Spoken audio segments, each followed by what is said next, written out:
let's just talk about the couple of extra things we've done, because I've done the same thing a couple of times, and that's because I don't like to work too hard. I genuinely do the same sort of openers nearly every time, and where I go after that point is going to be dictated by where I am and who I'm performing for, and what is acceptable, or what research you're doing, which obviously opens up any door. So the way I sort of rack up through the phenomena is, first of all, to think of physical analog phenomena. So the first phenomena I went for was arm levitation. Now, clearly she's a capable subject. Sometimes you're going to have to work a hell of a lot harder than that to get someone's hand up to their head. But I know I could spend 3 or 4 minutes quite comfortably talking someone's hand up to their head by pacing what's happening and by encouraging it. But let's just say that that's really my first suggestion after sleep. I did a bit of deepening there. It's not massively sophisticated or complicated. It was a count from 5 to 0. I just asked her to sort of dissociate from her body a little. But that works very well, just as well as saying deeper and deeper and deeper and deeper and deeper and deeper. And then that was really my first. Another little soft test was when I said you go for that 0 into profound hypnosis. Now, there was a nice clear indication that she had gone into what she believed to be a deeper level of hypnosis or state. She gave in a little bit more of her neck and her shoulders and that kind of stuff. So again, that's not always going to be apparent, but that's another good sign, or another green flag or green light. And just to get you used to kind of giving suggestions now, I find it is so much easier if you give the person a little bit of time to process that idea that you're presenting. So I'll say, in a moment, I'm going to touch the back of your hand and it will begin to lift up. It's just like this, really. I nearly always state, don't hit your wife around the back of the head like that. You saw that. On camera. I nearly always state what is going to happen, okay, to get the idea in their head. In a moment, I'm going to touch the back of your hand and it will begin to lift up towards your head. I'll then state it again, but normally slightly more indirectly, and I'll then give them some imagery or, some metaphor. So in a moment, I'll touch your hand and it will begin to lift up. That would be direct. It will just drift upwards, all by itself, up towards your head. As if it's attached to 1,000 helium balloons, as if it's pushed on a cushion of air, as if it is, filling up with helium. It doesn't, again, really matter what the imagery is, as long as you can keep with it and keep describing it. And if it's something you can increase, like balloons or more air or more wires or whatever, then that helps. As soon, again, you couldn't really see this because she responds so well. At some point, we'll pull someone out who isn't immediately as capable, but walk up these steps, you just become capable. But if you're seeing this, if I'm seeing like a tiny finger twitch or one finger twitching like this, then that's as good as that to me. I'm just going to use that. That's right, your finger twitching, all by itself, beginning to move. So, although we don't really get into theory too much in this training, and there's no real need to, one theory that means a lot to me is you're asking people to do things, and you're encouraging them to experience those things they're doing as happenings, as experiences. Okay, so quite a lot of the language I was using there, although I could have just said, you can't move it, you can move it, you can't, you can, was for your benefit. So I say, you can imagine it's like this. You can, as it drifts up, all by itself, all of this language suggests this is just happening to you. And I even encourage her to have a complete sense of involuntariness about that act. Okay? Does that make sense? Yeah?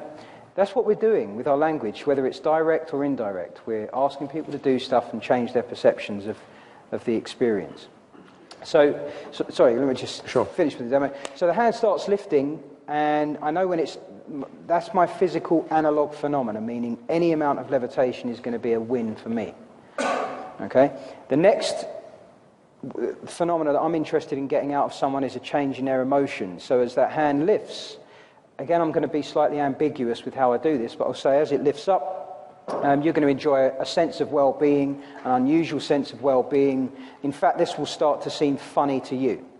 Now, if the person doesn't laugh because we're not at a place where I can get the emotional shift, it doesn't really matter, because funny can mean, yeah, it's a bit weird, my hand's lifting. But if I get the tiniest little smile, then again, it's like, excellent, here we go again. That smile is going to grow, it's going to turn into a chuckle, that's going to turn into a laugh. And I'm always looking for moments when things happen, like the moment it hits her head, the moment it touches her lap, the moment, it lifts off or whatever. So we went through a physical analog phenomena, we went through emotional phenomena, where she's laughing, which is a feel good. You could just do your gift at that point and just leave it be. You don't have to make people laugh like a pig, but as she does that naturally anyway, we had to go to laughing policemen and something else. But laughter is good, and I will normally take people for a few different laughs. That is a massive prover to people watching as well.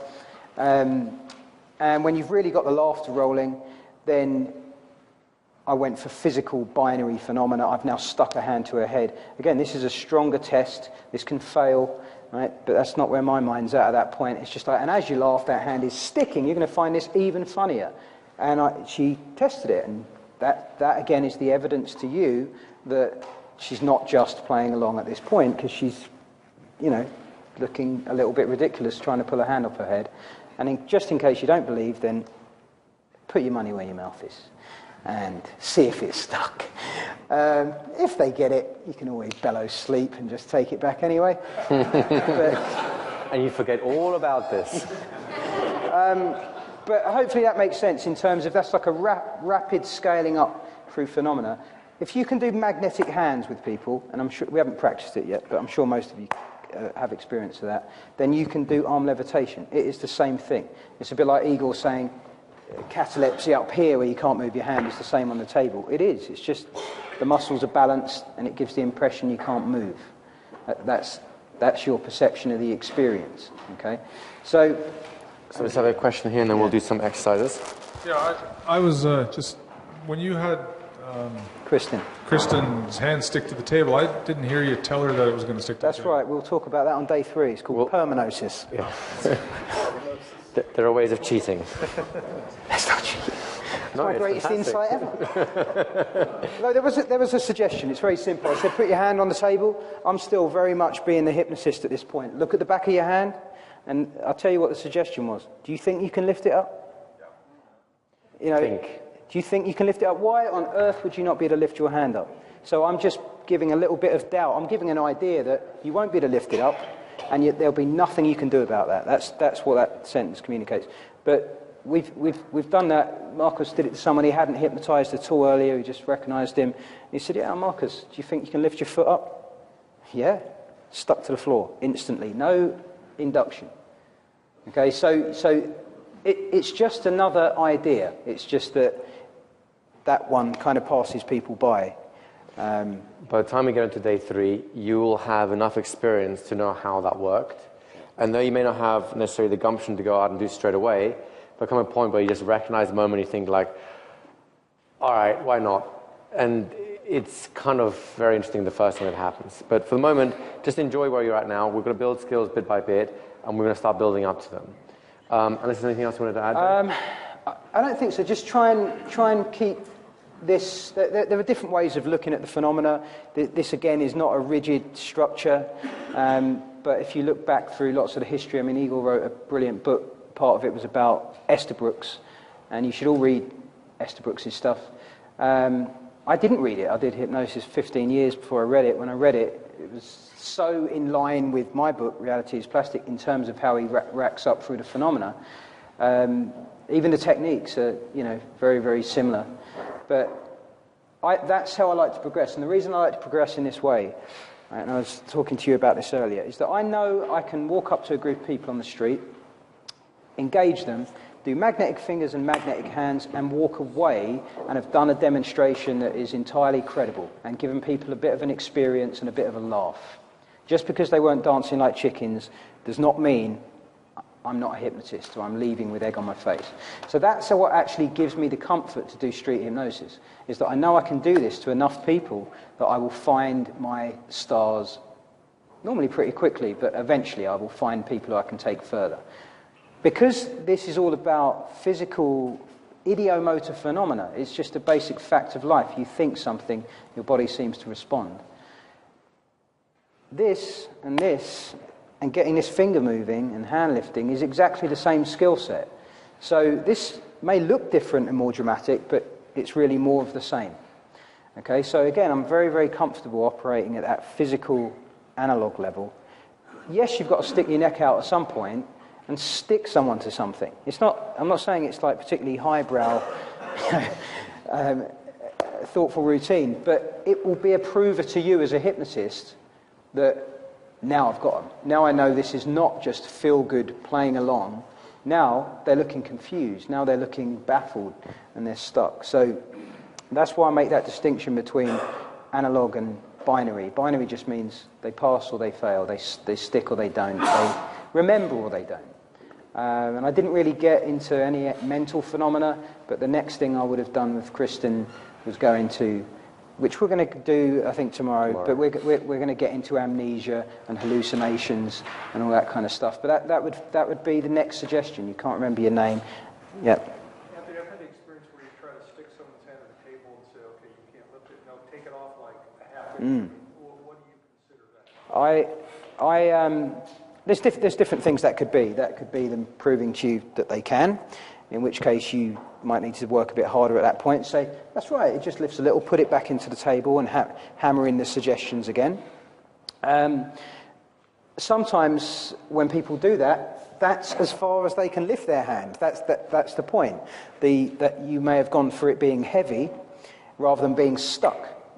If you've gone for so heavy you can't lift it, and they really strain to lift it, then as far as I'm concerned, you're still winning. That to me is the equivalent of doing a stiff arm.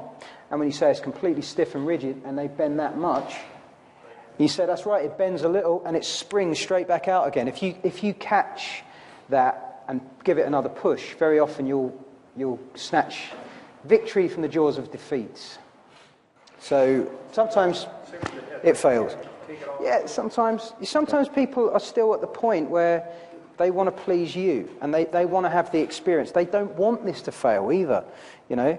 Not just for you, but because that's what their friend did and they want to know if they're capable. But if it's just that, you know, that's pulling your hand off your head. That's lifting your hand up off the table. I would just try and gauge it. And some of the time it's worth pushing and trying even harder, twice as stuck, twice as heavy. Some of the time that's the point to bail and backtrack to an easier class of phenomena, which I will do. That will be a nice out for me. Any other questions? Okay, guys. So I think what we'll do is we're coming up for a break now. So we'll take a break, then we'll come back, talk about a few things, and then we'll slowly build up to actually doing all the stuff you see Anthony do today. It's actually very easy to do once you get the feel for it.